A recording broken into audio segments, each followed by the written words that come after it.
All right, everyone, it is 3:30, so we are going to get started.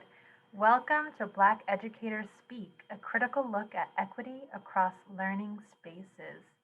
Thank you all for being with us today. Before we begin, I wanted to go over a few community guidelines that I invite you all to participate in during our time together today. We invite you to challenge yourself, challenge your understanding and worldview, and be open to learning something new. This will be a very honest and candid conversation. The goal is not necessarily to agree, but it's to learn. And so I encourage you to have that mindset going forward. Another thing to think about is to practice accepting other people's reality and experiences. We also acknowledge that we were taught, often subconsciously, misinformation about members of different racial, ethnic, or religious groups that differ from our own. Notice those thoughts, emotions, or feelings that might come up for you during our time together today. If you choose to share in the chat, please use I statements and speak to your own experience. We ask that you treat reflections and questions that other attendees ask with respect. And lastly, we are all here to learn, grow, and share. We are all at different stages of learning and unlearning, and I'm hopeful that there will be a lot that you could take from this conversation today. A few housekeeping tips. If you have questions for the panelists, those are going to go into the Q&A box, not into the chat box. So down at the bottom of your Zoom screen, you should see chat box, and then there's also a Q&A box. And there you should be able to add any questions that you have for the panelists. And if you have one for a specific panelist, then be sure to include their name. What else should I mention? This session will be recorded. So if there was anything that was really good or you wanted to share it with a colleague, you're going to be more than welcome to do so. And there will be a half hour at the end for you to ask any other questions that come up. And where I will go through those questions that you added to the Q&A box. A lot of you added questions when you registered on Eventbrite, and I read through every single one of those and have incorporated some of those into the questions that I'll be asking the panelists today. So thank you so much for your contribution. Before we begin, I want to acknowledge that PBS Wisconsin believes that there is no place for racism in our society. We have a responsibility to use our voice and privilege to act. We have a responsibility to educate ourselves and our communities of the injustices that happen against Black and Brown students. We have a responsibility to acknowledge and face our own bias. And we have a responsibility to keep this conversation, learning, and action moving forward. We released this statement to the communities that we served shortly after the murder of George Floyd in May 2020. And it says, and part of what it says is, as we have done for more than 100 years, we will use education and human stories to offer new perspectives, to connect communities, promote civic and civil dialogue, and explore our most challenging issues. We will keep doing what we do best, telling stories, shining light, and fostering robust dialogue. And we promise to use our reach and our resources to bring important content to you to foster discussion and change. And that's why we're here today, to foster a discussion and work towards change in our classrooms and in our learning spaces. This event is a part of PBS Wisconsin Education's Winter Professional Learning Series, which focuses on centering Black excellence. So this winter, we are hosting a 4-part series that focuses on centering Black excellence in education. And as we continue the journey to create more equitable classroom spaces and experiences, this series provides insights from educators and experts that will help you create crucial changes in your classroom. By participating in today's event, you are joining educators from all around the state in important, difficult dialogues, and you'll be finding resources and becoming part of a dedicated community focused on equitable teaching practices. We invite you to join us for 2 or more of the 4-part series, and I'll share the other events that will be coming up at the end here, to help build and nurture a community that expands beyond the 4 events that we're having for our series. If you attend 2 or more of the events, In the series, you will receive a nice swag bag from PBS Wisconsin. If you plan on attending another event, please fill out the form my colleagues will put in the chat. All it asks is for your name and your email, and it's just a way for us to keep track of who attends more than 2 events. So those upcoming events that we have, the final 2 in our winter series are diversifying your classroom bookshelf with the CCBC, which I really should know the acronym for, but it has to do with children's media and children's books and literature. And then that's coming up on March 9th. And then we also have Centering Black Excellence, a Wisconsin Ed Camp chat, which will be a really great opportunity for you to bring everything you're learning and every question you have to talk with educators around the state. So if you're interested in attending either of these events, go to pbswisconsineducation.org and go to our events page and register today. All right, now here's what you really came here for. Let's dive into the conversation. The way that this is going to work is I will read the introduction of the panelists that we have here today, and then each panelist included a piece of media that they wanted to share with you that speaks to the work that they do. All right, so let's get started. Here with us today is Dr. Erica Bullock. She's an assistant professor in the School of Education at the University of Wisconsin-Madison.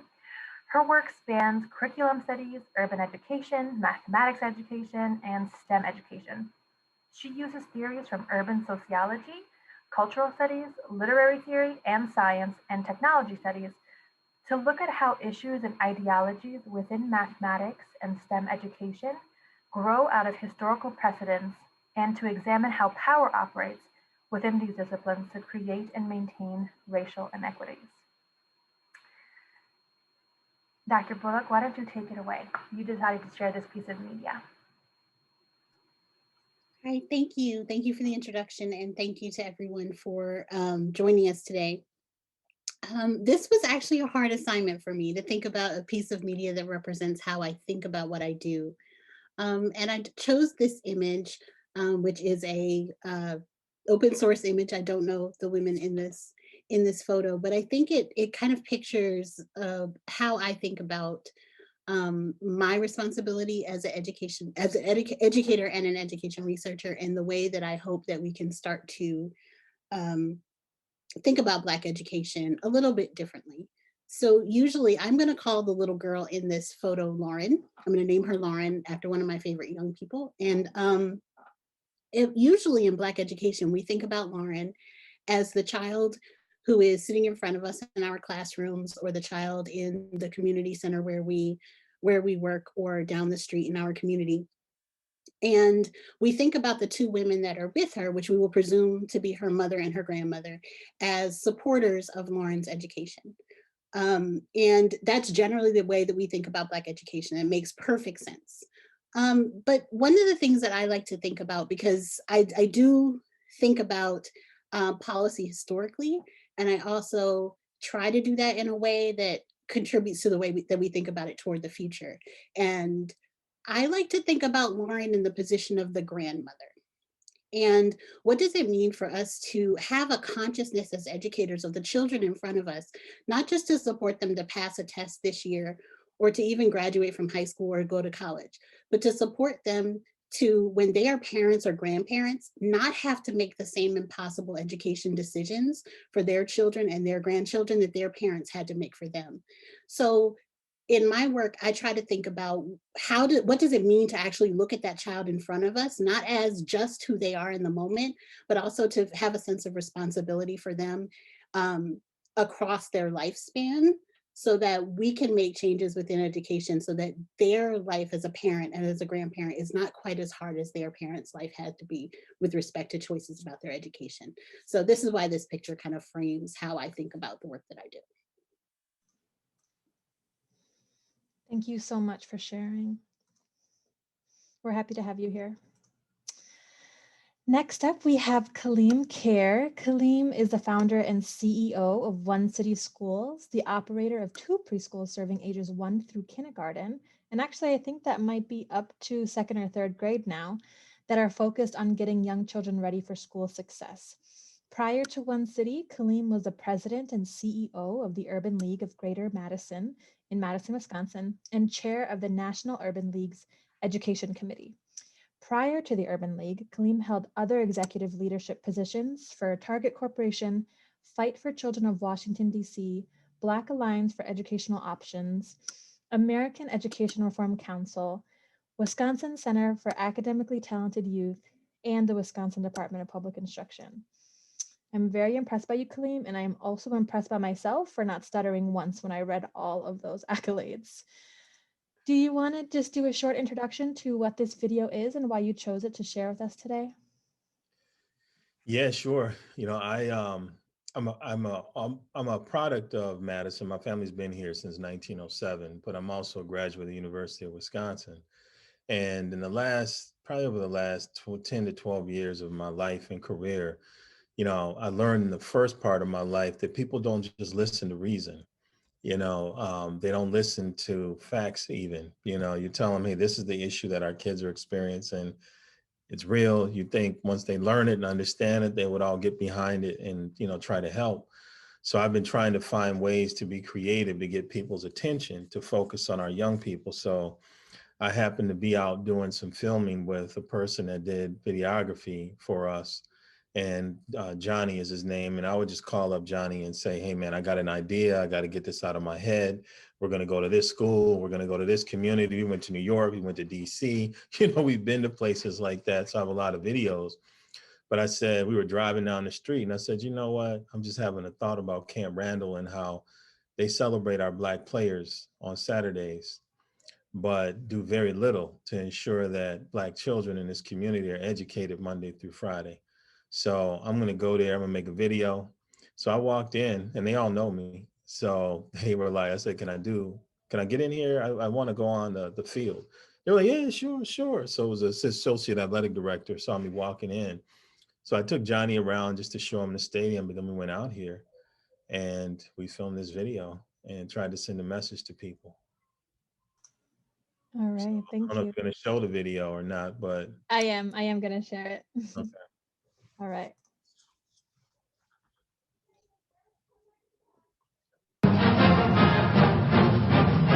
So here we are, you guys, at the University of Wisconsin Stadium, Camp Randall Stadium, one of the most popular stadiums in the United States of America. We're walking up the tunnel. This is where the athletes come out onto the field.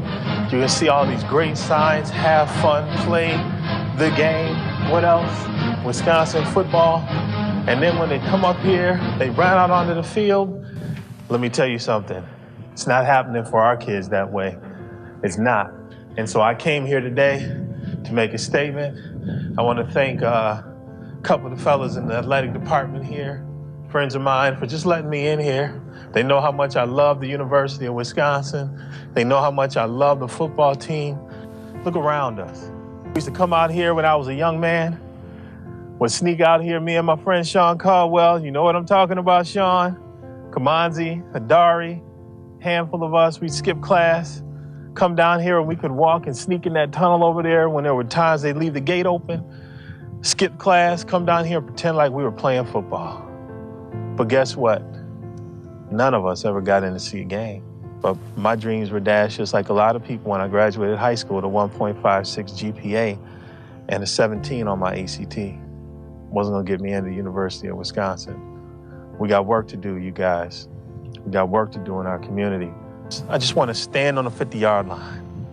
I just want to stand on the 50-yard line. I just want to know what it feels like to stand on the 50-yard line.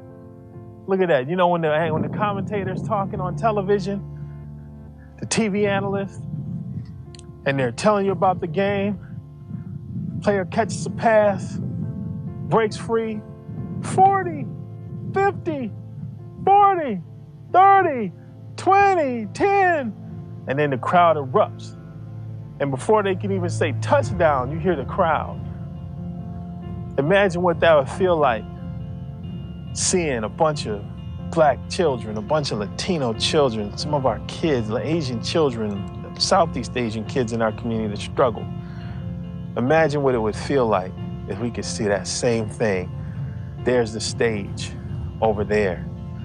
That's where they're going up to get their high school diplomas and their college degrees. And as they walk down the sidelines of the seats, going to get their degree in line, you hear that shout. But it's slower because they go at a walk, they don't run. 20, 30, 40, 50, cross the midway line. 40, 30, 20, 10, and then the crowd erupts. Not for their young person that got their degree, but for all of them that are going up there to get their degrees. Imagine what that would feel like. Equity, equity. This is what it could look like. But opportunity, you guys, starts here.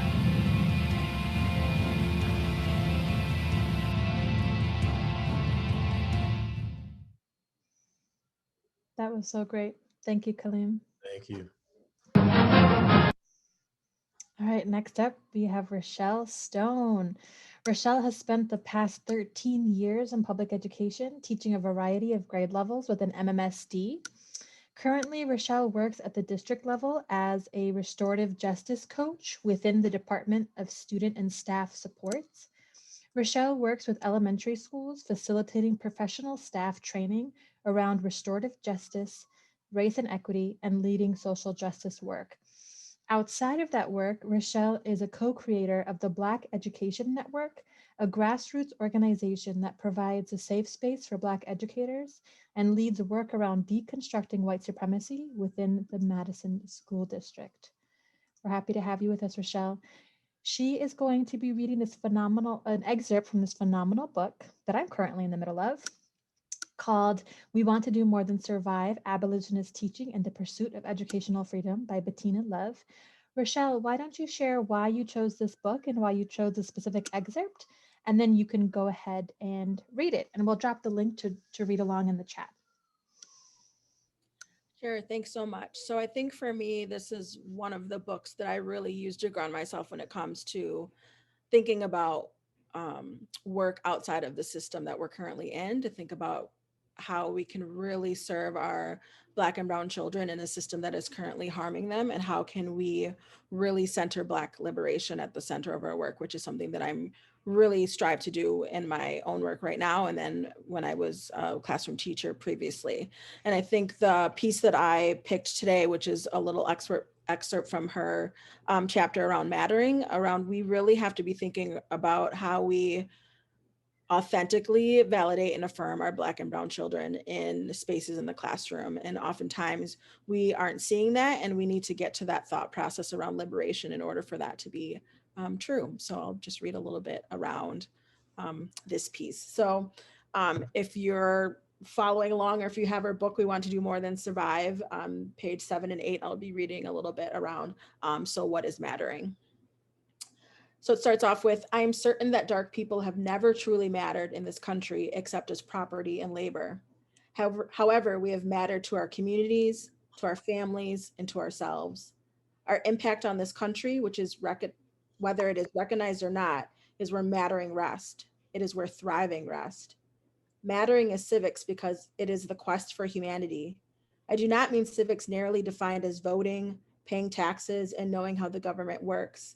Instead, I am referring to something much deeper, the practice of abolitionist teaching rooted in the desire we all have for freedom, joy, restorative justice, and to matter to ourselves, our community, our family, and our country, with the profound understanding that we must demand the impossible.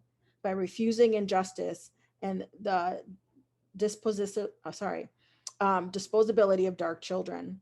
Demanding the impossible means we understand that racism, sexism, homophobia, transphobia, Islamophobia, classism, mass incarceration, and ICE are protected systems that will not be dismantled because we ask. They will be dismantled because we fight, demanding what they said was impossible, remembering through the words of Angela Y. Davis that freedom is a constant struggle. And I think I'll stop there. Thank you. Thank you. It's a very profound book. I highly recommend checking it out and adding it to your bookshelves. Next up, we have Iris Patterson. She's a 4th and 5th grade MMSD teacher. and she's been teaching for the last 15 years. She has taught at Falk, Lowell, and currently Hugel Elementary School. I'm not sure if I pronounced that right.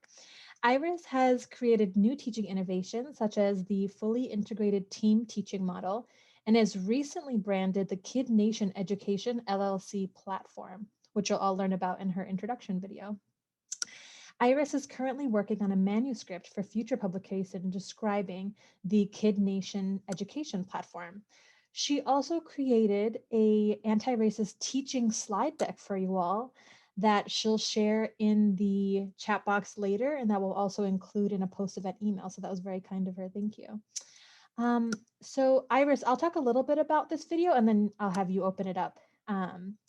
So the video that Iris wanted to share today is actually a part of PBS Wisconsin Education's AKA Teacher Project, which highlights the many roles that teachers play in and out of their classrooms. I highly recommend visiting pbswisconsineducation.org to learn more about this project and hear more teacher voice. Iris, tell us a little bit about this specific video. Absolutely. Hi, everyone. Thank you for the introduction. I'm super excited to be able to share this model. It's been something that kind of was birthed probably about 8 years ago and been developing since then. And so this specific model is really taking the teacher and putting us in the back seat and letting that student voice and choice at the center really take over your classroom. And so this video got the opportunity to really share how it came to be and the design of it. And then through the Q&A part, I'll be able to answer some specific questions, but I think it speaks for itself. And yeah, I'm excited for people to see it who haven't already. Thank you. All right, let's play. Okay, so does anyone have any thoughts on this? Silence. A new sound in education. Virtual education has created a new reality for both teachers and students. Anyone? If educators are having a hard time connecting when it comes to distance learning, it's not only because they just can't see or hear their students. We can sit here all day. This new reality has changed so much about the way teachers teach and the way students learn. From student apathy to technology issues to inequity in digital access, teachers have had to and are still learning to drastically change the way they do their job. So how can we move from surviving virtual learning environments to thriving in them?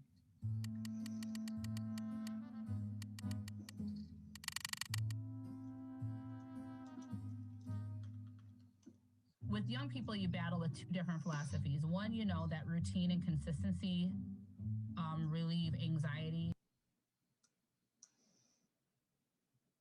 Sorry, folks, I'm just making sure I turn it up. And I'm going to skip over to the part where Iris is featured. Even though we'd love to hear from the whole video, I recommend going to our website to check it out. You can try to interact with your students to build Students. As a teacher, you can try to interact with your students to build those teacher-student relationships. But how do you foster student-to-student connections? Fifth grade teacher Iris Patterson uses an interesting model to help develop those connections. There's this show called Kid Nation. It was a TV show where they put 40 kids in an abandoned city for 40 days to see if they could create a better society than adults without having them interfere. Previously on Kid Nation, 40 young pioneers set out to build a world of their own in an old ghost town called Bonanza City. As bizarre as this early reality show might seem, Iris has seen aspects of the show, particularly community building, that have proven to be useful for her when it comes to student engagement. So within the show, they create districts, so 4 red, green, yellow, and blue, and at the end of every week, they have a showdown. So the kids work, and then they have a showdown. And we modeled our classroom after that. And I've been doing this. This is about my 4th or 5th time doing this. It's my first time doing it virtually. But then each district forms a little family. And I know I'm talking a lot about this because it's so important, because I myself don't have the resources to reach every student through Zoom the way that I can even in school. What is happening is they're forming little families. So when I give an assignment, and at the beginning of the year before the districts, I'd have 20-some kids. Here's your assignment. Now I give it and they select the district leaders, and each family works on the assignment together. In this Kid Nation model, students hold each other accountable for the work and learning being done. So they're checking on each other, and that's really important. If they're not there, they're emailing, hey, where are you, Connor? We're missing you today. We really need your help. Hey, you know, so they're building that community, and that's more important than the academics right now. It's them feeling like they're still connected, they're still important, you know, people care, the way that they're helping each other, and all those things you could dream of as a teacher. It's like having 4 teachers in my classroom, the district leaders that are helping to get the other kids all up to the same levels. I mean, they are making this like spreadsheets that have like which of their district members have this turned in and that turned in, and oh, you still need 30 minutes for your reading log. And it is literally like, I don't think I could hire 4 teachers, adult teachers, to do what I'm seeing that their own peers are doing for each other. I mean, it's a kid nation. It really is. Giving students some agency over their education can help open a line of communication between you and them, and more communication can lead to growth for both of you. Give yourself grace. Ask students what they need. The most important thing is to make sure that kids know that you care, and that you do care with genuine hearts and sincerity, which teachers do. And so when the kids know that and feel that, kids will do anything that they need to do. All right. Thank you for that introduction, Iris. All right. I'm going to stop sharing my screen now, and we are going to dive into the Q&A part of this conversation. All right. So we're going to start off with a more roundtable approach before diving into panelist-specific questions. So that means that anyone can answer at any time, and if you would like to add to what someone else is saying, you're more than welcome. So I want to start off by defining the word equity. What does that mean to you? In an idyllic world, what would that look like in the communities that you work with?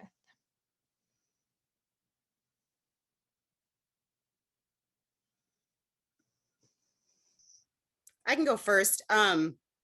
For me, the biggest word and change that we've introduced to our students and in our staff too is Ubuntu. So it's the African philosophy of collectivism, and that I am because we are, and really seeing yourself in someone else, that you're not separate from any other human being. And in fact, to be human means to belong. So if you don't feel like you belong anywhere, and you don't feel like you're part of something, you don't feel human, right? So that in itself, I think we've got a lot of people walking around that don't actually feel human, you know? So equity to me would be that we start to see each other as ourselves, and really taking that on, and that I can't be successful if my brother or sister is not successful out there. And so that Ubuntu is that big piece that I would use with equity. Thank you. I love that, Iris. And I would add to that to me, equity would also allow for children, families, communities to determine what success is for themselves, rather than kind of being prescribed what the goals are, to actually be able to determine what success looks like for themselves, and then to be able to chart paths forward for themselves, rather than, again, some prescriptive kind of model that is connected to, you know, being a good citizen and all of those things. If we are able to feel fully human, as Iris was saying, and if we are feeling a sense of accountability toward each other, then we should be able to make those decisions and self-determine success in a way that is also good for ourselves individually and for the collective. Yeah, I would add, I agree exactly with what Iris and Erica said. Of it's really about restoring our humanity, and not restoring our humanity that's rooted in white supremacy, but really restoring to a full human and healing self, and really thinking about accountability to what. So right now we're really accountable to a lot of harm that's happening, and really needing to shift that to really have that mindset and values belief around, we want to be accountable to anti-racism work. We want to be accountable to liberatory design. We want to be accountable to not being in spaces where we are perpetuating anti-Blackness. And so when we think about equity, it's really about who are we wanting to center, and who do we need to decenter in order to do that work. And for me, it's I wouldn't have to spend all my money with white people. I wouldn't have to, you know, go out of my house, want to go to get an apartment or buy a house, I wouldn't have to do that. And the only person really benefiting from that financially is somebody who doesn't look like me. I wouldn't have to drive to another neighborhood to go to a Whole Foods or a nice health food store. I wouldn't have to go outside of my community to go to a decent coffee shop. I wouldn't have to drive out of my community to get to a decent school. To me, that's equity. It's about fairness. It's about opportunity, and being able to build that and benefit from it and participate in it right where you are. But too many of us have to leave our communities to get that. And it's not right. Mhm. Thank you all for sharing. Mhm. Can you all share or talk about some of the disparities that you have witnessed in the various communities that you serve?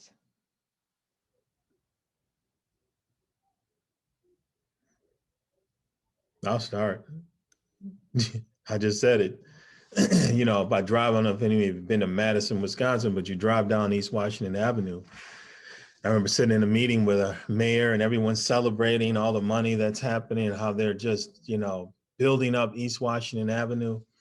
And I tell people, when they got to me, what I thought about it, I said, doesn't excite me at all. In fact, it depresses me, because as I drive down this street, I tell people how long my family's been here, since 1907. And we keep celebrating, white success. None of us are making any money on that. We might be able to get an apartment there if we can afford it, but my people aren't benefiting from that. And when I look around this city, the great things that we have done, and you can look at any community you're in, oftentimes the only people that really know the contributions that people who look like me made were people who look like me. They don't teach our children this stuff in schools. The parents don't have any awareness of the impact that we've had in the communities around them, around the world. So we don't see any reflections of our greatness in places like this. And so while we celebrate great things that white people do all the time, we get celebrated brothers when we're running in that football stadium, but not from the things that we're building. I want to build the stadium. That's what I want. I want to celebrate somebody getting the contract to do that. And so, I see inequity in the fact that it's 2021 and we're still dealing with this. We're still having Black and brown first in America. It's ridiculous.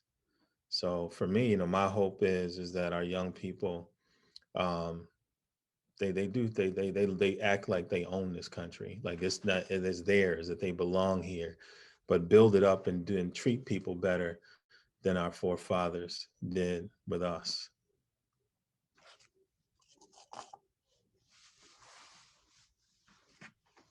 I think working in any public school system, you see the disparities pretty much every day, every staff meeting when you bring up the statistics. That is why Madison has chosen to center Black excellence. And so,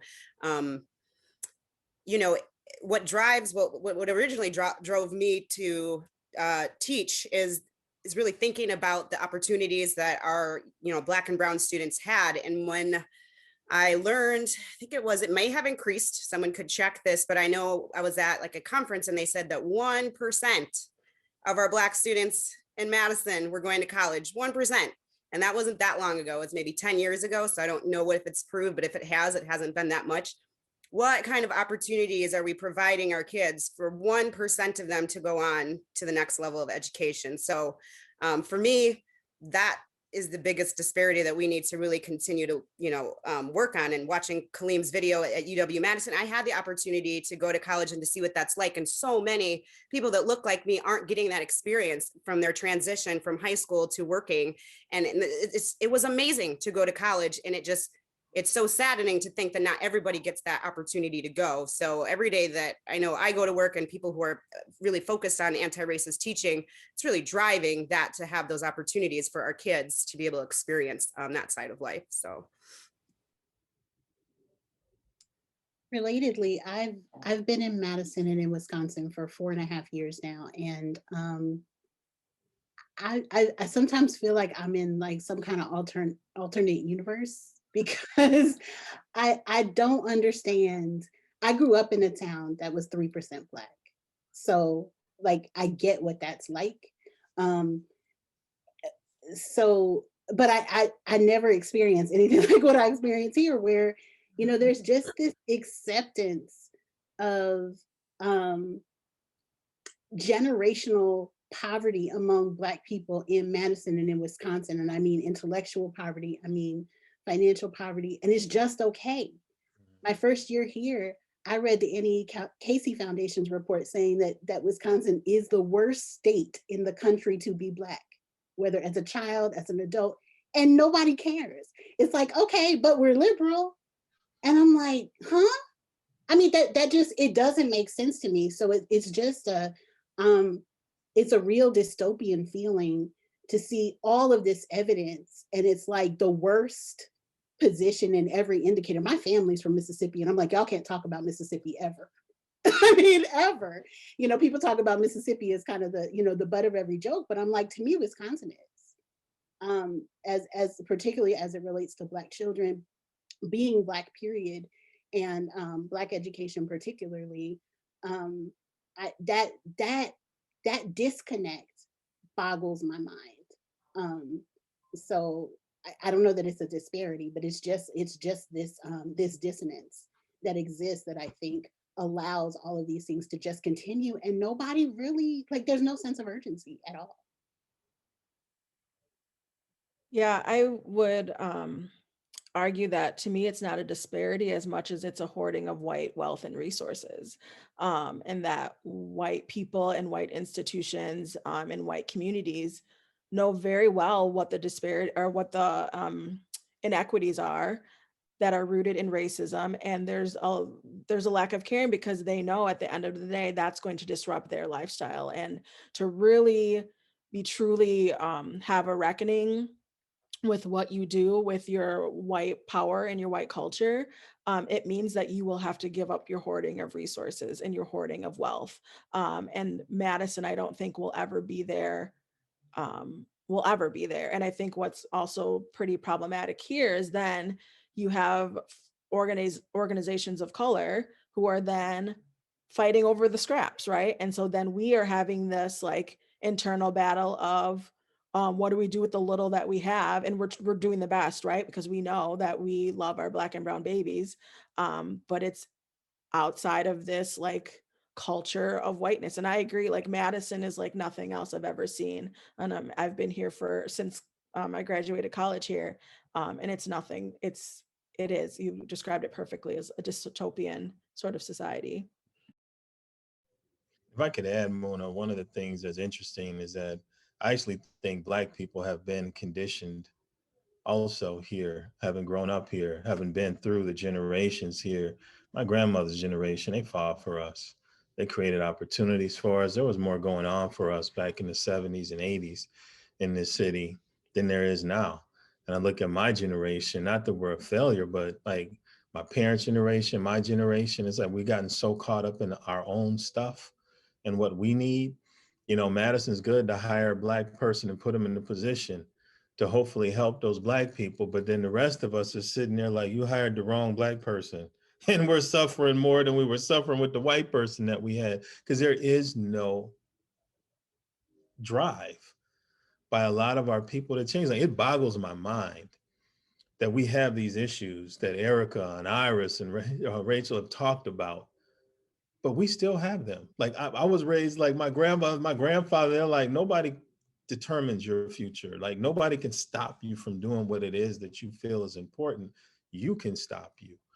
But we act like those barriers somehow can hold us back. I mean, we wouldn't have been out of slavery. We wouldn't have gotten past civil rights. We wouldn't have made the grounds that we made if people believed that. But here, it's like we've been conditioned to believe that this is all we can get. And so it's a constant battle against that. And our children buy out education quickly because they don't want to be a part of that future. You know, so we haven't cast a really good vision for them of what life could be like and how they could transform it. And we need to do that. I think one of the ways out of that is to start asking the question why that conditioning is necessary. Mm. You know, and when you start to understand what that conditioning works for, um, then I think we can start to find pathways out of it. But we just kind of, I think sometimes we focus so much on like, why don't you have higher expectations for yourself? Why don't you have a higher vision? But it's like, but I think and that is a valid question, but I think the companion question has to be to sit back and say, why is it that for over a century, at least, assuming that if I say that Kaleem's family was the first Black family in Madison, I don't know. But why is it that for at least over a century, there has been this degradation of confidence, and the institutionalization of that degradation of confidence? And why is that necessary for this place to work? And that's, to me, fundamentally gets to the core of the problem. It's interesting because a lot of what I'm hearing is focused on Madison specifically, but then we see these same themes in Milwaukee. And then we have to think about the fact that most school districts of Wisconsin are rural and very ethnically homogenous, are majority white. And so a lot of the people on this call today are from those small rural towns. And so many of the questions that we got from those who registered for this talk, from those smaller towns, have the questions related to how do you even bring up conversations on equity, and especially on racial equity, in a place where saying Black Lives Matter is considered a political stance that could get you fired. How can we integrate Black and Brown history or cultural contributions into our classrooms when, we're not being encouraged by our school district to do so, or we might even face penalties for doing so? So one of the questions that we got was, what strategies do you recommend for white educators who strive to build genuine and authentic relationships with, say, the only Black student in their classroom?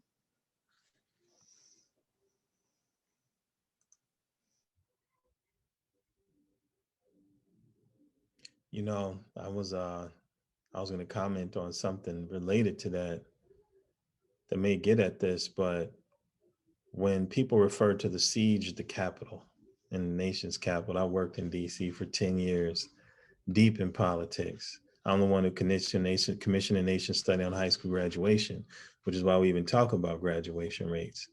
And I remember being there and meeting all these people who were representing us, these 435 legislators between the House and the Senate. Some of them were decent people. Others were just selling their people on a bunch of garbage just to keep their seats, stay elected.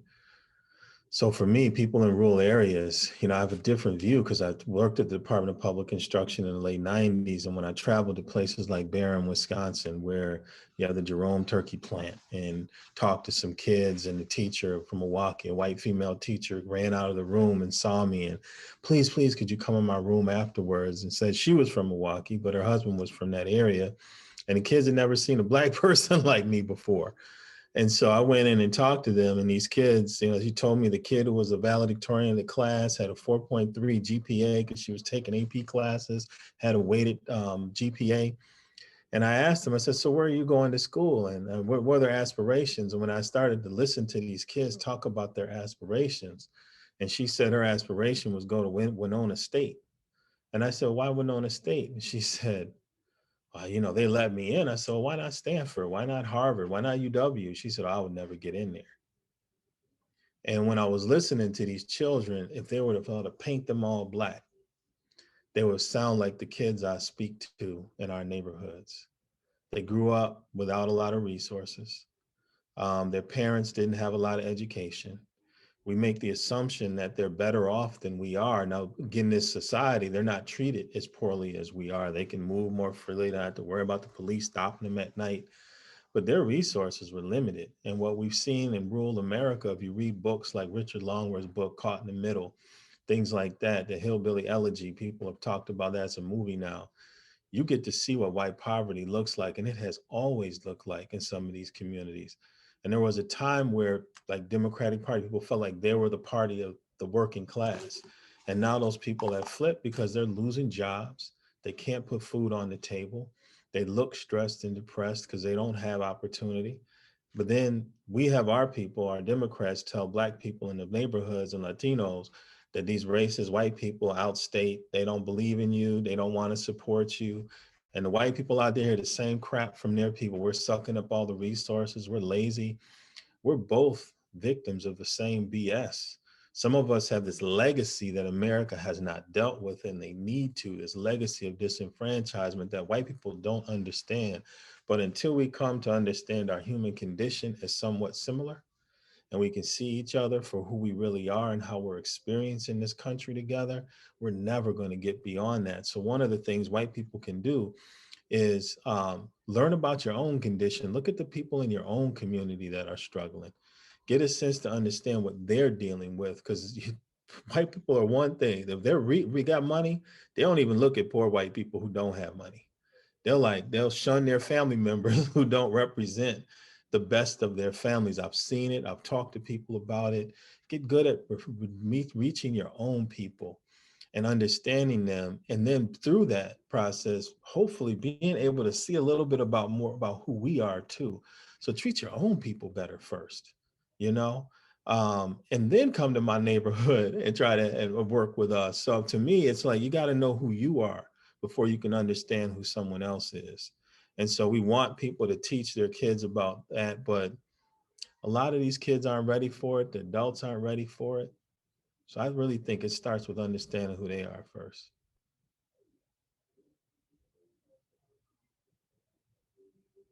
Why do they think they're superior to us? I want to ask kids that. Why do you think you're superior to us? Do you know that chalkboard your teacher's writing on? That came from us. You know the ironing board your mama uses? That came from us. Let me start breaking down the stoplights and the gas mask and all the things that Black folks have put out there for you. The super soakers that your kids like to play with. That was an innovation my people created.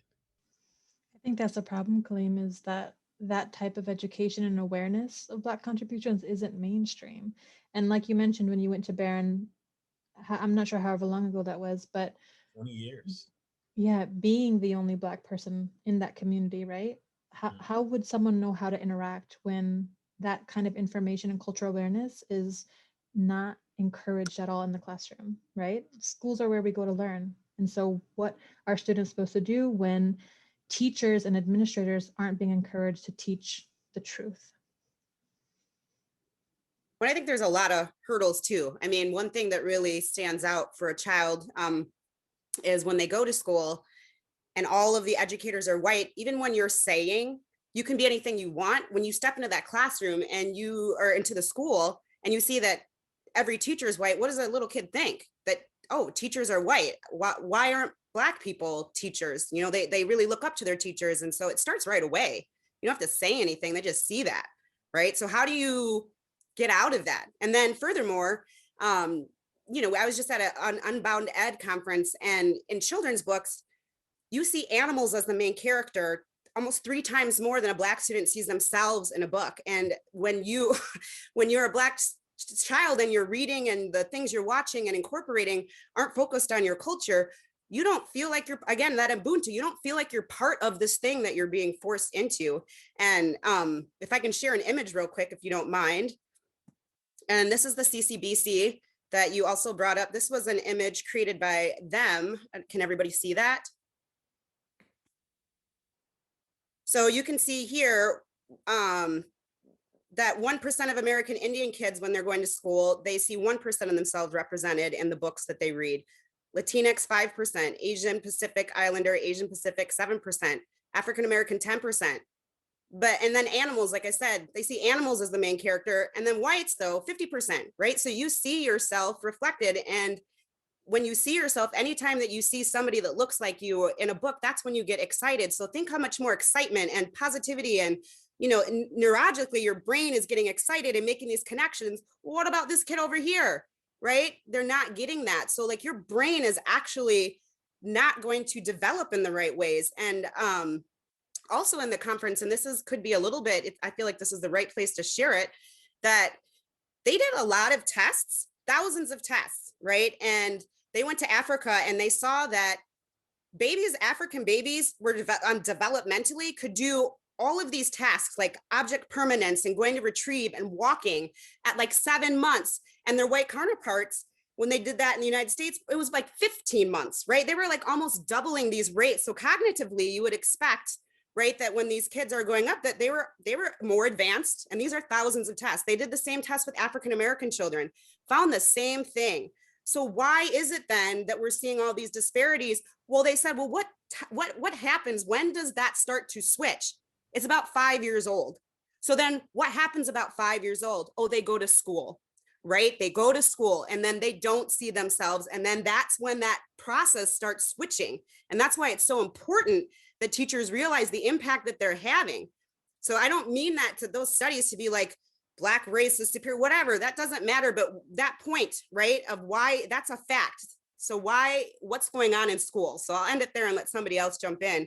But that was really eye-opening to me. And those types of studies, she said, are suppressed. You know, I went and tried to Google that again. You can't find that. You can't find that out there, even though it's thousands, because think that what that does then, if people do find out those types of things, right? Because it's really easy to think that Black people are behind all the time.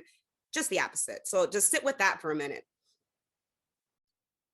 I think it's really interesting in this time over the last year since the beginning of COVID-19, we're hearing a lot of Black parents say, my kid is just doing so much better now that they're not in school.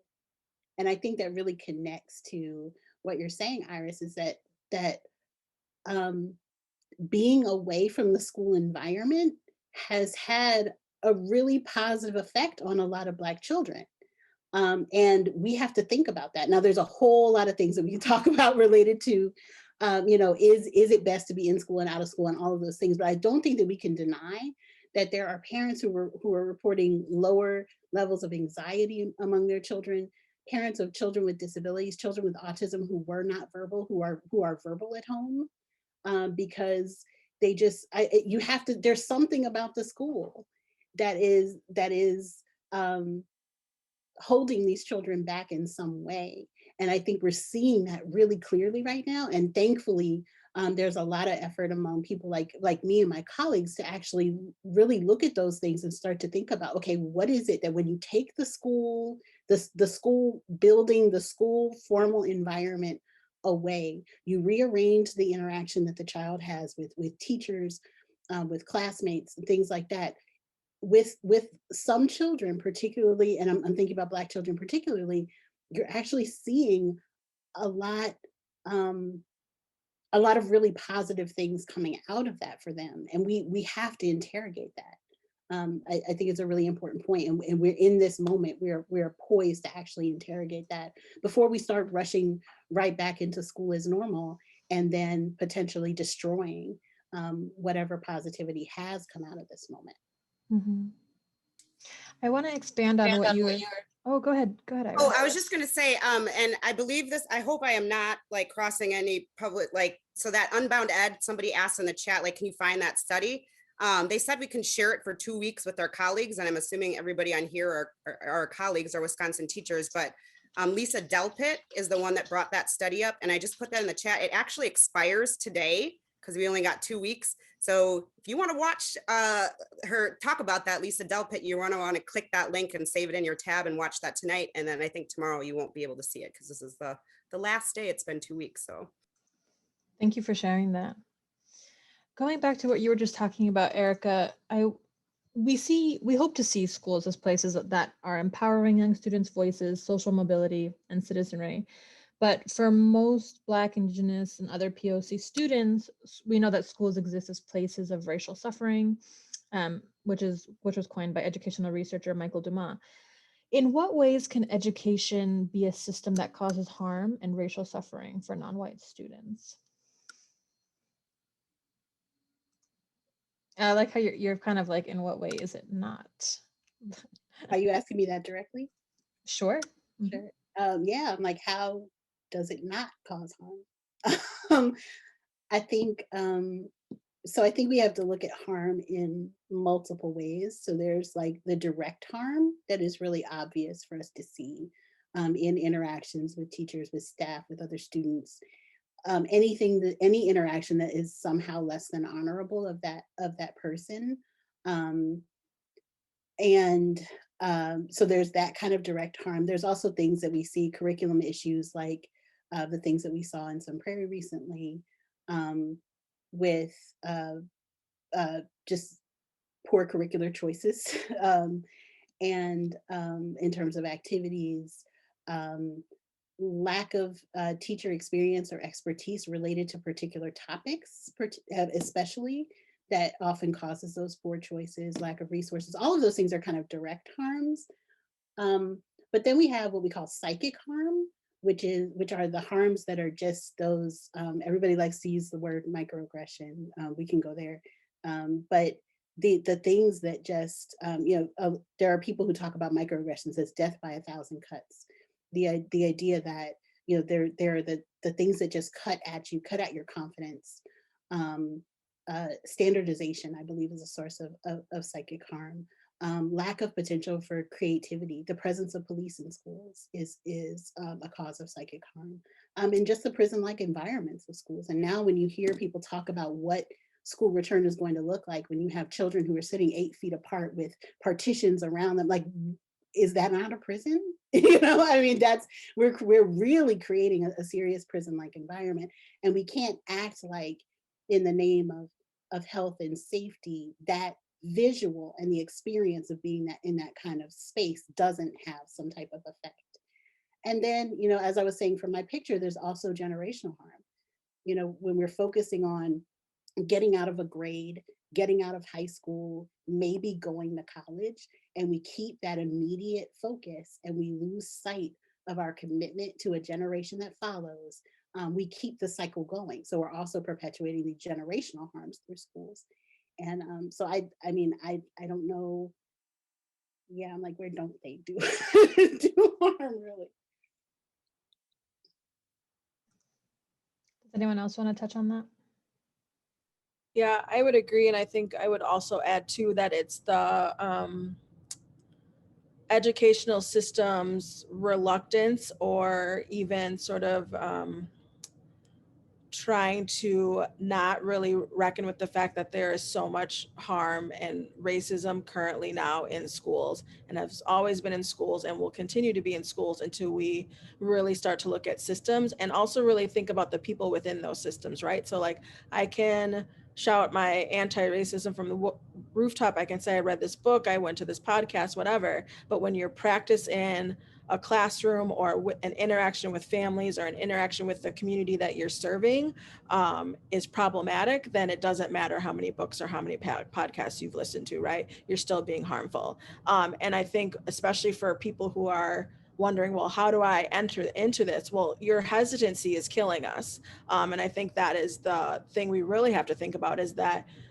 if you're hesitant about something, there are Black, Brown, Indigenous, other folks of color who are being killed in real time to your hesitancy. So how can you really think about shifting that hesitancy to co-conspirator work, and to having that work really be everything that you do in the strength of Black kids? And that's it. Like, if you're not in the strength of Black kids, then I need you to find something else to do.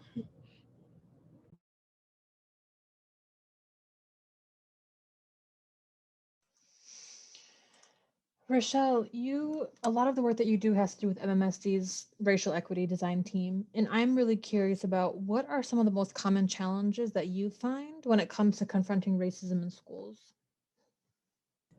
Sure. So I definitely have to give a shout out to Nichelle Nichols, who is sort of the person who really is leading that work, and is really helping us really center the work, develop the website and the resources. I think the biggest thing that we encounter, and I don't think this is unique to Madison at all, is what I sort of just lifted of, people are really about this high leverage, eagle eye view of, okay, I can watch that video, I can read that page from the book, I'm going to quote like Dr. Bettina Love's work.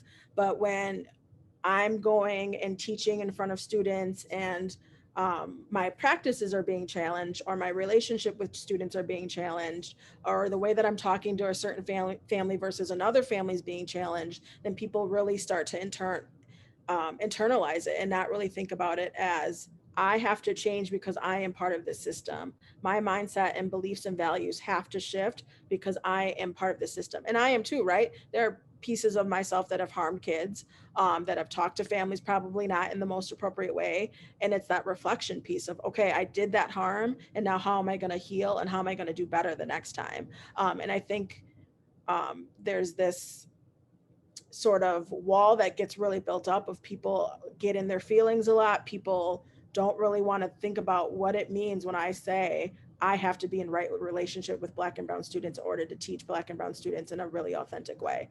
And I hope we get there in Madison and other districts, but I think there has to take a lot of unlearning and be ready for that unlearning and what it's going to really take to do that work. Absolutely. And it's that first step, right? Being open to addressing the fact and acknowledging the fact that there's so much we have to unlearn. A lot of the questions that we receive have to do with homeschool community culture and creating a culture of trust, one where you can have deeper connections with families, not the whole family, one where you can have authentic conversations about race and about equity and about justice with families and beyond just the school, in the classrooms.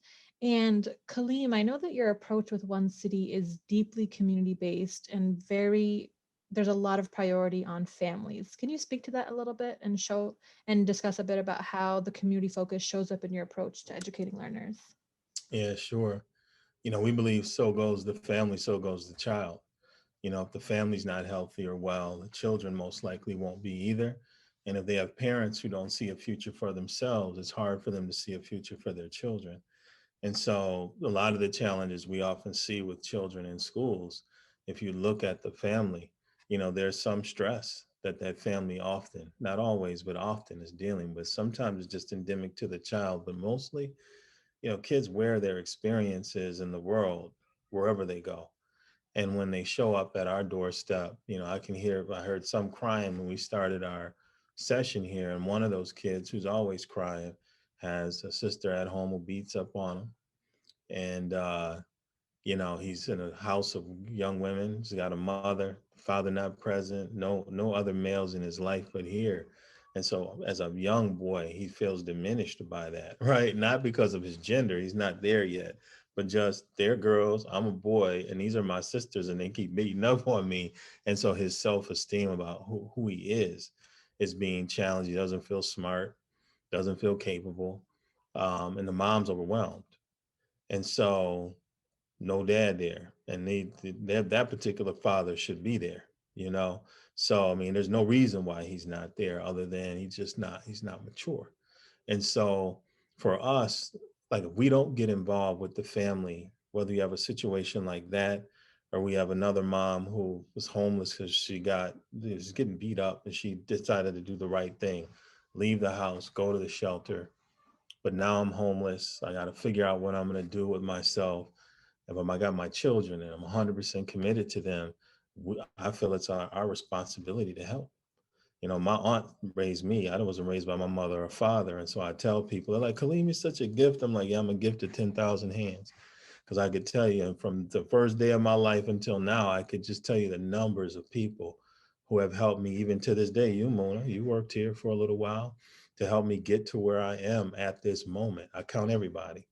And so it takes that. So when I see these children and the families, there's no judgment, but do we stay where we are or do we figure out how to move forward? So whether that's cab fare, our parents know that if I can't get my kid to school, I can call Marilyn or Letitia, our social worker, and I can get the cab here and then I can get a cab to work.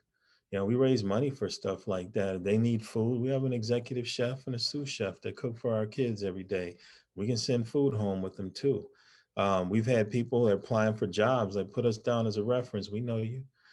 My name and other people's names in the organization goes a long way. I've even had board members write letters of recommendation for people. And so it's like none of us get to where we are by ourselves. And until our community embraces that, we're going to continue to see children who grow up challenged and parents often who grow up challenged too. I told you, like, most Black people in America, if you look at their bloodline, it goes all the way back, they've never known prosperity. And that's sad that we can say that in 2021, but what they have become is they have learned how to survive and strive in the struggle that their DNA has endured since the day that they were born here or brought here, right? So they come from a strong people, but nobody is unbreakable. And so how do we build those individuals back up? By shining a light on what they're good at and giving them opportunity and helping them move forward. That's what we do here, and we see the results. There's no school in Madison, I don't think in the state, that has parent involvement like we do. If our parents, even the ones that hide, they know certain person from this school, you might answer my call, but you won't answer Ms. Marilyn's call. There's somebody that they can reach, and they know that they can reach out to us for help. We had COVID. When COVID hit, we raised money to help our families. We raised $130,000 in 3 weeks. And we spent $120,000 of it on food, on rent, on mortgages, just to help our families. Like, again, so goes the family, so goes the child. We got to get our children to their promised land. And I refuse to let any single obstacle stand in the way of that. And so it feels good that we have other people that believe the same thing. But I tell you, when any school can do this, you just have to have that kind of conviction that you're not going to get the kids towards your goals for them. But I'm a man of faith. God has a purpose for all of us. That's what I was born to believe. My job is to help facilitate you getting as close to that as possible. And I'm going to get everybody to come along with me. Schools can do this, but it's just a matter of knowing and then a matter of will. Absolutely. I want to add on to that just while we're talking about early learning. Some of the questions that we got were, how do you create an equitable early learning space that goes beyond having diverse representation in terms of materials? So that goes beyond having some nice posters and some nice storybooks. I got to jump in here real quick. I just had this conversation with our parents and our board at our board meeting where I told them that 40% of what we do at One City, I don't believe in. And they were all shocked. And I told my leadership team this too. I said, I only do it because parents want it or the schools want it, but it's really not good for children. And one of those things is I don't believe in teacher certification, not the way it's done today. We've produced so many certified teachers that continue to produce 10 and 15% reading rates among Black and brown children. I'm not convinced that teacher certification is the answer, because the problem doesn't lie in the children. The problem lies in the whole entire process, including teachers that aren't prepared to manage classrooms or teach our children. And so I want to create our own program, right? But I was like, we've got to address these challenges, these things that we think are supposed to help our kids get there, and they are not. So we have to recreate a lot of the institutions and opportunities we have that stand between our children. So what we did is we said, you know what, we're going to hire assistant teachers. We're going to have teachers of color. Out of my 46 employees, 19 of them or 21 of them are of color. We got 11 of them in the classroom, but some are lead teachers, some are assistant teachers, but they all get trained in the exact same manners to teach. You know, so you could walk in a classroom, you might see an assistant teacher teaching phonics, you wouldn't even know it because they're that good at it. And so, but that's our way. We're also working with the university now, Wisconsin. We're looking at Cardinal Street, some others too, where we can actually certify them and get them degrees, the ones that might have an associate's. We want to get that bachelor's degree. But in our preschool, that's what we do. Our preschool teachers are paid minimum $40,000 for a lead teacher, not the average $12 an hour. They get benefits. They can get 401k. We have all these little perks for them, but it's like, you know, I'm not going to also pay somebody a cheap wage when they get on their knees all day with little kids, but then they got to go work a second job. Are you kidding me? So it's like we just have to reimagine the way we have to do school and do it that way, and then show other people how it can be done, no matter how hard it is or how much it takes. Thank you. Does anybody want to add on to anything Khalid has said so far? One of the things when this question is asked about, you know, what do I do? What do I say? I wonder, and I've started to ask the question, have you asked? Have you asked your children, the children in your classroom? Have you asked their families? Is your classroom open for their families, not to just come in and visit and watch, but to actually evaluate what is happening? You know, it's not rocket science. And, you know, I'm with Kaleem on the teacher education point, and I am a teacher educator. So, and I'm with you on that point. I do not I don't believe in teacher education, but we create an environment where the school and the parent are adversaries, and we see and don't even get into community. But if the school and the parent are in adversarial position, I mean, that's it. Everything else becomes impossible. But if you're and as teachers, and I can say this I was a former high school teacher, so I can say this legitimately, we're often trying to kind of not necessarily hide things from parents, but not always be fully, in full disclosure with parents about our decision making and the way that we think through things. And I think step one is just ask, talk to people. And if that is a challenge, then that reflects back on you. Why am I uncomfortable with actually asking the question? What is your child, what is your child into? What kinds of, can you come, my classroom is open to you. Come in and I want you to critique what I'm doing. And let's think through how we can make this better. If you don't open that door, one of the questions that you have to ask yourself is, why should these people trust you? You as a teacher, you as a school, why should they trust you? What have you done to make yourself trustworthy? And I think once we start asking those questions, then we can actually start. There's not a strategy. There is not everybody wants solutions on demand. Every time I give a talk or anything, it's the first question is always, well, what can a teacher do? Talk to somebody, have a conversation. Because what works with this child here will not work with that child there, because space and time and place and context, all of those things are totally different. You have to have the conversation. And if that makes you nervous, then there's some other work that you have to do. And I think to piggyback off that, be ready for the feedback and however way it comes and however they want, whatever they want to say to you, because I think oftentimes there's this transactional relationship between a teacher and a family member of like, we need to have this exchange of information, or I'm going to tell you about your child. You're going to tell me about your child. And it's really should be like, how can we co-design, co-create, and be one in relationship around what the parents' needs or the family's needs are about what they want their child to have in terms of whatever we deem to be quote unquote successful, right?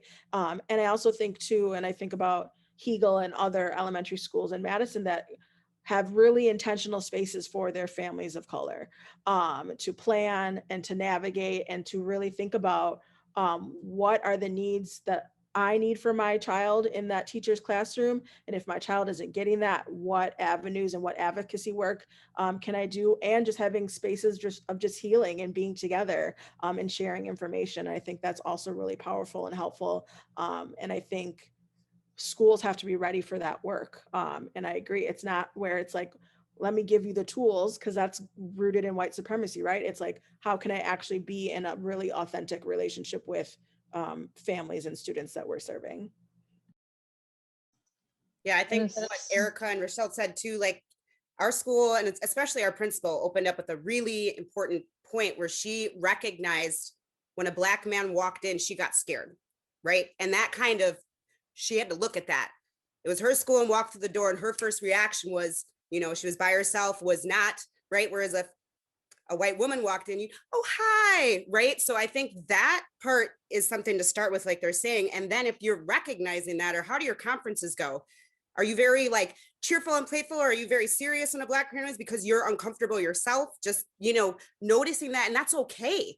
It's okay. That was harm that was done to you, right? That you have through society and how and just accept that. Like, yeah, I am actually kind of scared when my Black family walks in, or our dad does or whatever. And I'm uncomfortable. I don't know how to react. Or am I being something? But notice that. And then Marcel said, well, then you've got to figure out, well, how can our school start interacting more? So I stopped seeing Black people as scary, right? So it starts to be more normal, like when a white family walks in, and really looking at that conference, how did it go? Did I treat them differently, and not just be so ready to be like, yes, I do them all the same.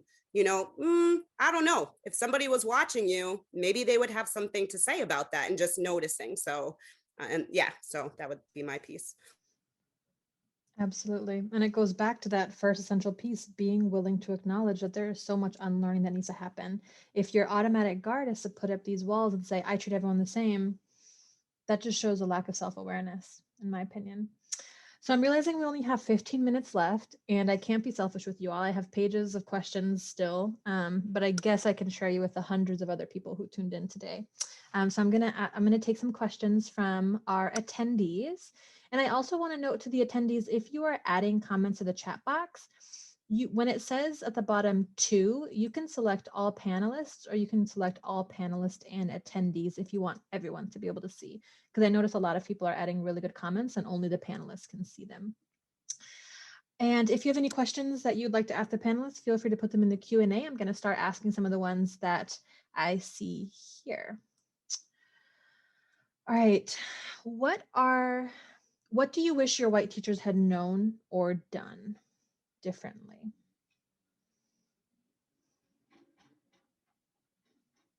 Is that white teachers like growing up in our education, or what? I assume so.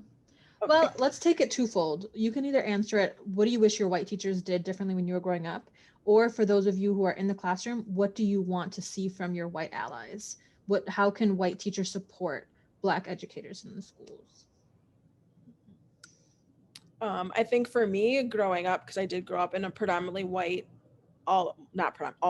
pretty much all white city, with all white teachers, and just having an understanding that Blackness is not a monolith, that there are many stories, there are many experiences, and I just felt really pigeonholed, and lots of stereotypes were placed upon me that I really didn't know what to do with, and that really led to some internalization that I had to work through a lot in my time as a person on this earth.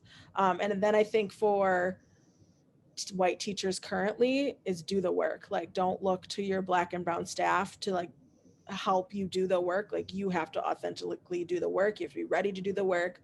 You have to be ready for all the emotions that come with the work, and all of the unlearning that needs to happen. And it's sort of a project that needs to be done, I think, in white spaces, not at the expense of Black and brown bodies. Absolutely. I'd like to challenge some teachers out there. It just happened this way. I didn't plan it, but we ended up every book, every video, everything we've done for an entire semester had a Black person at the center. So for an entire semester, all of our kids have got that. And it said it just kind of happened that way because of what our district was putting out. And MMSD is putting out some powerful stuff. And Rochelle is part of putting out that powerful stuff. But there is so much good stuff coming out. It's just like, well, of course I'm going to use this. And of course I'm going to do this because it's the bomb, you know, and it wasn't like I set out to be like, I'm only going to teach about, but it's so good.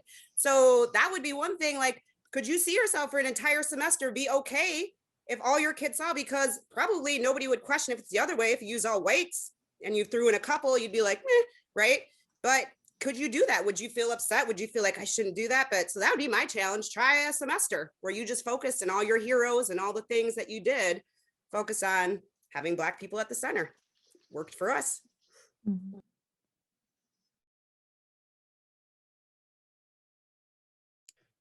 I know growing up, I always felt objectified in school. As I said, I grew up in a place where the town was 3% Black. I did not have a class with another Black child until I went to college. So I was always the only Black child in any given setting. And I always felt objectified because it was always, there were certain, nod to Erica, because this is the moment that we nod to Erica, whether it's studying Martin Luther King in history or, you know, a particular To Kill a Mockingbird in English class or whatever, the things that they felt like were relevant, then that's when you get acknowledged. And, you know, I was saying to a colleague recently, like, I don't want to be the one nominated for the diversity award. I'm an award-winning researcher, period. I'm not just an award-winning diversity operator, right? And we do this objectification of people where we say, oh, you know, the diversity award is for the Black teacher, or the, you know, the when we're talking about Black history, that's particularly relevant, or, you know, and we have incredible, like, we're whole people who have incredible talents and interests that are broad and big. And if you allow children to just be and have big personalities and varied interests and tap into them and not just objectify them, not let Black History Month be their month to shine, But allow them to be all of the things that they are and stop objectifying them. I think that would be what I would have wanted from my teachers growing up. And for me, it's like, I feel like it's still, even though I'll be 50 years old this summer. It's like when I was a kid, have high expectations of me, have high expectations. Don't see my struggles as obstacles I can't overcome. See the promise and the potential in me and the things, when you see my smile, the things I'm striving for, and invest in that. But even as an adult, now it's like, I feel like LeBron James said at the end of when he won the championship this year for the NBA, or last year, he said, I want my damn respect. It's like, give me at this point in my life, after everything I've done, give me my respect. I can't tell you, as a Black male in this field, people still question my credentials.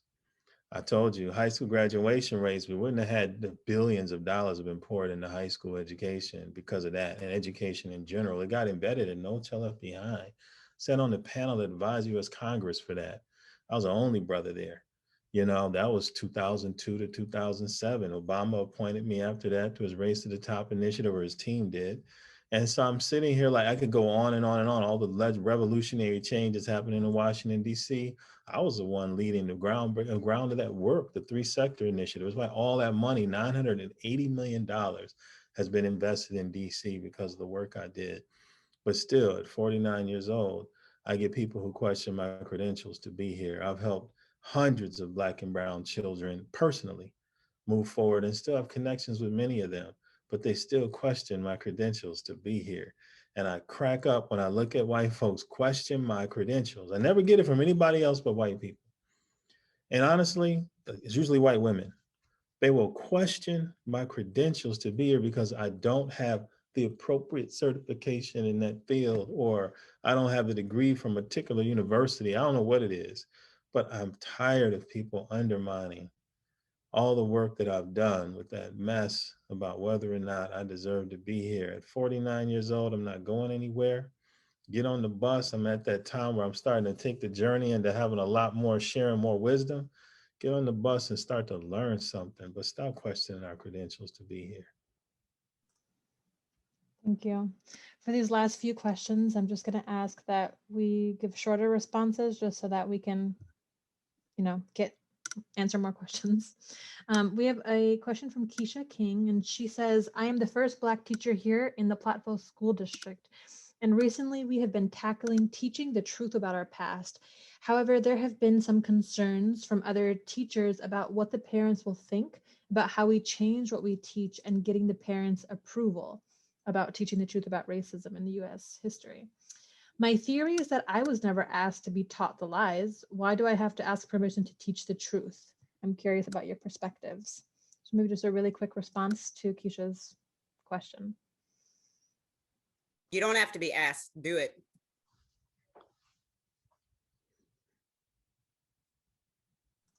Period. Right? Period. And you've got people supporting you. I mean, us 4 here, you can reach out to Madison. I mean, you can find some districts that would support you and be able to even write on your behalf. I think if you asked for that support and what you were doing and you got some pushback, there are other districts that could write on your behalf and say, oh no, this is what we're doing and she has the right to do this too. That's really good advice, Iris, because I know there have been teachers who have maybe done something on their own initiative and then gotten a lot of heat. So I like the idea of approaching other school districts for that backing. Thank you.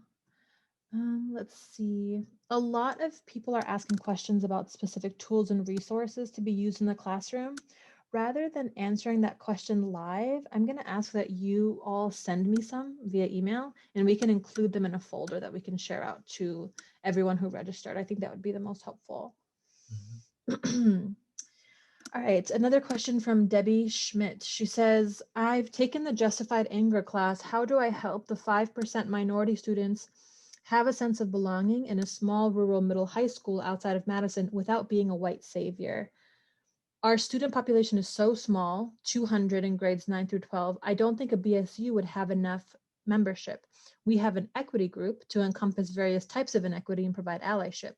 Do you think there is something we could do to be more welcoming to students of color? We are aware of the disparity and are looking for guidance to increase the sense of belonging among students of color in our school. I would say ask them what they want.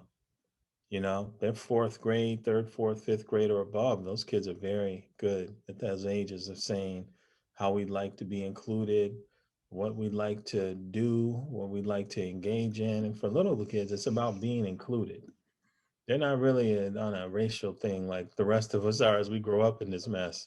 But how do you include them, and how do you do the things that they like to do, and how do you let them be seen as the leaders in their class and people with vision and capacity? So I would say do that. Yeah, I was going to say the same thing. Ask. Let them tell you what to do. Mhm. Yeah, just a quick thing of like ask and then get out of the way, right? Like really centering those voices and taking yourself out of the picture and support it. Well, we have 5 minutes left, so I just want to ask one closing question. So Dr. Gloria Latson-Billings recently said in an interview with the Cap Times, quote, "I'm not excited about going back to normal because normal was the place where all the failures were for the kids I'm concerned about. Going back to normal means going back to the lowest reading group, high rates of suspension, dropping out of school. I don't want to do any of that. The COVID-19 pandemic is a portal," she said, "for educators in Madison and across the country to rethink how they teach," end quote. What are you rethinking now that we've been living in the pandemic for nearly a year? How do you encourage others to reimagine what education can look like? Yeah, I'm gonna jump in here because every day I show up to school and I've stepped to the background and put these kids first, and just that Kid Nation model, that would be something to look at. How do you get student leaders in your class? How do you get them to start keeping track of each other? How do you get them making their voice? And how can I, as a teacher, get their voices out and get them talking and get them communicating and getting your, not the silent classroom is successful? No, that's where you can come back. How noisy can, of course, not just noise of nonsense, but how noisy can you get your classroom? How can you find ways to get those kids interacting? So that would be the biggest change for me to say. I just think about all the things that we're not doing currently that we can also sort of bring through the portal, right? We're not suspending kids. There's not a lot of behavior issues going on virtually. We're not over putting our Black and brown kids into special ed. We're having conversations with families. We're providing internet. We're not testing just to test. And so what are those things that we can also bring through into an actual physical building and remember where we've been for the past year and what we have dismantled just because we've had to do it. And then how can that continue in a real building? And I think about all the conversations, and I'll point out Hegel specifically just because Ms. Patterson's on the call, of like, we've really dug into some work around restorative and racial equity work that I don't think would have happened in the same way in a real building. And so how can we also take those conversations and turn them into actions of change for kids? I think going with that, I'm not really rethinking anything. I think what we've seen is the fact that testing doesn't matter. These discipline structures don't matter because we've been able to away with all. Like everybody was like, okay, no tests, no this. So none of that, all of these things that we said were so important don't matter clearly. Now we hear in the last week companies saying, oh, we're putting out research saying that testing is necessary. Why? Because we're losing money. We can make research say whatever we wanted to say. So, so now all of a sudden it's necessary, but 12 months ago, it was not necessary anymore. So I'm not rethinking anything because these were all things I believed. But in terms of how I'm supporting people, I really have, and this connects back to something that Rochelle said earlier. I have two questions that I'm always asking. And whether you're talking about some type of intervention, a program, a pedagogical technique, an idea, a curriculum, a strategy, whatever it is, I want to know, how does this thing work to dismantle and disrupt systemic oppression in the now? And how does it support people to live really good lives according to their own standard and vision of success and not yours? And I want to answer immediately, because I don't have time, and these children don't have time for you to sit back and think about, well, I'm not sure, I got to go learn, I got to go read a book. These children don't have time for you to equivocate, as Rochelle was saying earlier, because they might leave school and die. I know it sounds dramatic, but it is possible. And if this is the last moment that they have to learn, what did you do in that moment to directly address the dismantling of systemic oppression in their lives? That's the urgency. And if you can't respond to that question, again, step back and do some thinking. But if you want to call yourself an anti-racist educator, and I don't care what you call it, abolitionist educator, equity oriented, whatever it is, I really don't care. Those are the core questions that you have to address and that you have to contend with. We will, Kaleem already knows, he's like, my time is up here. Why don't you close us out real quick? No, sorry about that. That's actually to drink water. No, Gloria is like a mother to me. I've known her for a long time. She's on my board here. I agree with her. She called me up because I wrote something about getting back to school. And she called me up to let me know what her thinking was before her piece came out. So she didn't think I was she was going against me. But I agree with her. You know, if we're bringing our kids back into the same old mess, why would we do that? Why would we bring them back to 10 to 15% reading rates? If that's all the school systems can guarantee our kids, let our kids stay at home. They're not going to do any worse than that. And so I'm all for that. And if parents don't want to send their kids back, we should find other ways to provide an education for them, because the system as it's currently constructed is not doing that. And lastly, like we have this Department of Public Instruction, I consider it a useless organization, not the people who are there. People are there, have some facility, but the organization itself is useless to current times. It's not producing any marked change in education in our community. And I would say a lot of schools of education need to follow that. We need to totally disrupt them and change them, contemporize them to solve the problems and address the issues we have now. And if not that, we shouldn't send teachers through teacher education either. Okay, and I do have to jump in here because it's an action step. You gotta ask for it. I'm not kidding. You gotta go to your principal and say, how are we gonna do this? You gotta get a group of teachers to get excited. You've got to demand some time. You can't do this after school and during the summer. You've got to get together now and say, how are we going to come back differently? You know, our school's going to have a week of action where teachers, you have to have some time, demand that time as a whole staff. It's going to take some work, not after school. So I just got to put that out there. Go to your administrators now and your principal and say, how are we going to do this together? Thank you. Thank you all so much for being here. There's lots of gratitude coming your ways in the chat. I cannot express how thankful I am to have been a part of this conversation and to learn from you all today. So thank you for taking the time to be here. And thank you to all of the attendees for taking the time to be here. Register for our upcoming events and look out for that post-event email that will have a recording to this, and we'll also have a folder full of the different resources from the brilliant minds on this call. Thank you so much, everyone. Thank you.